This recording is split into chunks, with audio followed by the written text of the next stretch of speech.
से रेट बढ़ा था। और इसमें कोई दो राय नहीं है कि दूध की कीमतों के नोटिफिकेशन में हमेशा से पैसा इन्वॉल्व रहा है। ठीक है, ब्यूरोक्रेसी हमें जो परेशान करती है सिर्फ इस वजह से करती है कि हम उन्हें पैसे दें फिर ये नोटिफिकेशन करें। देखें, मैं आपको बताऊं कि इन्फ्लेशन रेट आपके सामने है। अच्छा, वैसे ऐसे हो सकता है कि अगर आप उनको पैसे दें तो वो आपके मुताबिक रेट निकालें, आपके कहने पे? ऐसा हो सकता हमेशा से होता रहा है जी, ये पिछले 5 साल से नहीं हुआ है। जब से हमने अपनी एसोसिएशन बनाई है हम उनकी राह में रुकावट है। और इसमें भी देखिए, मैं आपको एक बात बताऊं, मुझ पे अभी भी 4 FIR हैं और सब DMG ग्रुप ने की।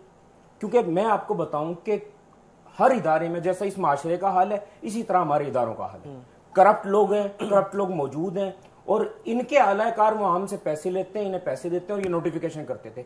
पिछले 4 जो नोटिफिकेशन हुए हैं वो बिल्कुल शफाफ हुए हैं, पर वो मेरिट पे नहीं हुए, वो कास्ट ऑफ प्रोडक्शन के मुताबिक नहीं हुए। क्योंकि इससे पहले एक 2012 का नोटिफिकेशन था, उसके बाद फिर हमने 15, 16 और 17, 18 में ये नोटिफिकेशन लिया। सही। तो मेरा कहने का मकसद ये है कि हमें करप्ट और नाअहल लोगों को निकाल देना चाहिए। जब तक इदारे में करप्ट और नाअहल लोग रहेंगे तो कोई भी, ना तो इदारे की नेक नियति में मैं किसी पे भी बिल्कुल वो नहीं उठाना चाह रहा, पर बाज लोग ऐसे हैं और उन करप्ट लोगों को हम अपने जूते की नोक पे रखते हैं। सही बात ये है, हम डरते नहीं है हम किसी से। हम कास्ट ऑफ प्रोडक्शन के मुताबिक अगर कमिश्नर साहब हमें रेट देंगे तो हम उन्हें वेलकम करेंगे, और अगर वो रेट नहीं देंगे हम अपने रेट का ऐलान करेंगे इंशाल्लाह खुद। ठीक है। अच्छा, इस पे और ज्यादा डिटेल में आते हैं। इससे पहले डॉक्टर जासिर आफ्ताब साहब ने भी हमें ज्वाइन किया टेलीफोन कॉल पे, उनसे भी बात कर लेते हैं इस इंडस्ट्री के हवाले से। अस्सलाम वालेकुम डॉक्टर साहब। भाई साहब जी, क्या कैसे कहते हैं डॉक्टर साहब? थैंक यू सो मच आपने हमें टेलीफोन कॉल पे ज्वाइन किया। अच्छा, इस इंडस्ट्री के हवाले से देखा जाए, हमने जैसे बात की सिंध हुकूमत के हवाले से या बाकी पूरे पाकिस्तान में जितने भी सूबे हैं वहाँ पे ये नहीं किया जाता कि जो इमदादी कीमतें होती हैं उन पे प्रॉपर रिसर्च करके उनको तय किया जाए। तो यही मामला अगर सिंध हुकूमत का देखा जाए तो हमें कभी गन्ने की कीमत नहीं मिलती, कभी हमें वेट की प्राइस नहीं मिलती, कभी हमें दूध के हवाले से कीमतों में बड़े मसले मसाइल नज़र आते हैं। आपको लगता है कि एक सीरियस जो इंडस्ट्री के तरफ ध्यान होता है वो किसी भी हुकूमत का नहीं है, इंक्लूडिंग फेडरल? सर, इसमें डॉक्टर साहब जो बड़ी बुनियादी चीज है कि जो फार्मर है वो मार्केट प्राइस के मुताबिक दूध प्रोड्यूस करता है। उसकी फीड के एक्सपेंस, उसके एनिमल के एक्सपेंस, उसकी बिजली के एक्सपेंस, उसके पानी के एक्सपेंस और उस एनिमल हेल्थ के एक्सपेंस वो मार्केट रेट के मुताबिक पे करता है और ओपन मार्केट के मुताबिक पे करता है। लेकिन जब वो दूध प्रोड्यूस करके मार्केट में लेके आता है तो फिर हम उसे कहते हैं कि वो हमारी ख्वाहिश के मुताबिक वो कीमत तय करे और फिर हमारी ख्वाहिश के मुताबिक तय करता कीमत पर दूध और गोश्त वो बेचे।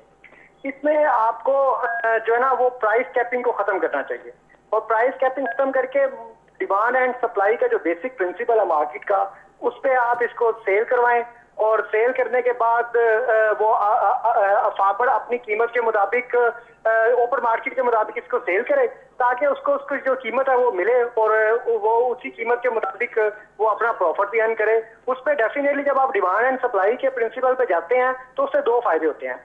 एक फायदा ये होता है कि जिसके पास जिस क्वालिटी की प्रोडक्ट होती है वो उस क्वालिटी की प्रोडक्ट के मुताबिक अपनी कीमत दे लेता है और जो जिसके पास जिन दिनों में जितनी क्वांटिटी की प्रोडक्ट होती है उसके मुताबिक ले लेता है। इसमें पोल्ट्री की मिसाल हमारे सामने है, जो डिमांड एंड सप्लाई पे चलता है उसमें आप अच्छे रेट से मिलते हैं और डेफिनेटली वो नीचे भी आते हैं। लेकिन जब आप प्राइस को कैप करने की कोशिश करेंगे और आप अपनी ख्वाहिश के मुताबिक फार्मर को कहेंगे तो फिर वो आप एक वक्त तक तो उस फार्मर को चलाएंगे और फिर डेफिनेटली वो इस बिजनेस से आउट होता जाएगा और फिर जाली दूध, फैब्रिकेटेड दूध वो हमारी कौम का मुकद्दर होगा। और ये डेफिनेटली प्री प्लान चीजें होती हैं कि आप फार्मर को तबाह करें ताकि आप जो फैब्रिकेटेड जाली दूध है वो उसकी मार्केट डेवलप हो और उससे लोग फायदा उठाएं। अच्छा, अगर ये नजरिया हम मान लें कि फार्मर को तबाह किया जा रहा है तो उसकी वजूहत क्या है? क्या हम दूसरे दूध को जो है वो यहाँ पे प्रमोट कर रहे हैं या दूसरे इसके क्या असबाब हो सकते हैं? सर, इसमें ये बात नहीं कि आप दूध कौन से को प्रमोट कर रहे हैं, बात ये है कि आपकी ओपन मार्केट है, ओपन मार्केट के अंदर आपने क्वालिटी को इंश्योर करना है, उसके लिए इदारे मौजूद है, उनको करना चाहिए। और आपने अगर आप कहीं कोई प्रोसेस मिल्क की बात करते हैं या पैक्ड मिल्क की बात करते हैं तो उस पर डेफिनेटली आपको फिर ये चेक करना चाहिए कि अगर मैं 1000 लीटर दूध पैक करके डेली सेल कर रहा हूं तो मैं जस्टिफाई करूंगा वो मेरा 1000 लीटर दूध आ कहां से रहा है, उसका सोर्स ऑफ प्रोडक्शन क्या है। अगर हम उस सोर्स ऑफ प्रोडक्शन को जस्टिफाई नहीं करते और अगर हम प्रोसेसिंग फैसिलिटीज के प्रोडक्शन ऑडिट की तरफ नहीं जाते तो फिर डेफिनेटली आपका जिन्नों बूथों से दूध आ जाएगा जिसमें एनिमल का कोई कॉन्सेप्ट नहीं होगा और फैब्रिकेटेड दूध फिर डेफिनेटली इस कौम का मुकद्दर होगा। सही।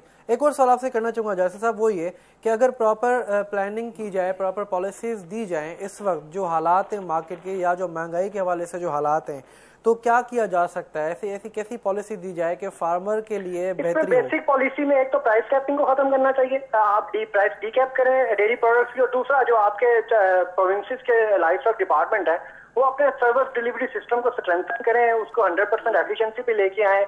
और जो इसके अलावा जो आपकी स्पेशली जो आप मिल्क इंपोर्ट करते हैं उस पे उसको बैन करना चाहिए। अगर बैन नहीं करते तो फिर उस पर ड्यूटी को इतना ज्यादा बढ़ा देना चाहिए कि वो डिस्करेज है।